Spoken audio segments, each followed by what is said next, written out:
Marnella, nous sommes sur CNews et Europe 1. Encore un mot de Jean-Luc Mélenchon. Hier, dans une allocution, il a renouvelé son soutien à la jeune garde, estimé que la mort de Quentin était au fond un moment d'intensification politique de la lutte contre l'extrême droite.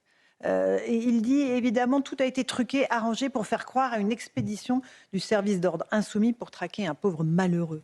Il renverse l'accusation. En fait, il dit mais c'est parce qu'en fait il s'agissait de lutter contre l'extrême droite. Qu'est-ce que vous lui dites ?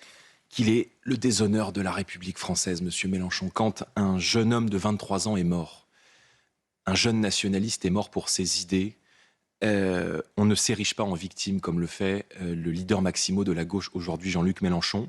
L'extrême gauche n'a pas seulement créé le désordre dans notre pays, elle a tué.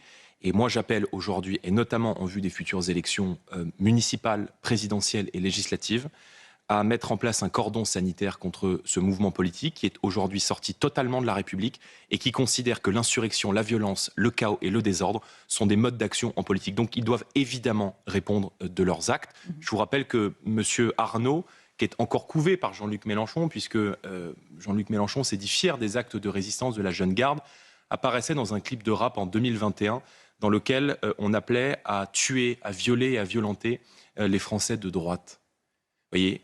Je me rappelle aussi qu'il y a quelques mois, ou quelques années, lorsque il y a eu aux États-Unis des incidents malheureux et que des individus étaient, on a vu un certain nombre d'affaires, l'affaire George Floyd, on l'a vu il y a encore quelques mois, extrêmement grave, bien sûr. Il y a encore quelques semaines, avec la police américaine de l'immigration, on voit la gauche française hurler, monter au créneau, organiser des manifestations, mettre un genou à terre. Lorsque c'est un jeune Français, qui plus est un jeune Français nationaliste qui ne votait pas à gauche, qui est lynché, tabassé et laissé pour mort en pleine rue, la gauche se tait et c'est là, je crois, le déshonneur de toute une partie de notre classe politique. Donc moi, je ne me tairai jamais face aux violences de l'extrême gauche. Je ne me tairai jamais face à ce climat d'intolérance qui est en train d'instiller la gauche dans notre pays. Et je vais vous dire, nous avons, pour finir, aussi été victimes, comme responsables politiques, non de gauche, mais plutôt à droite, victimes très régulièrement des attaques de la gauche. Régulièrement, mes séances de dédicaces ou nos meetings, ceux du Rassemblement national, ou nos permanences sont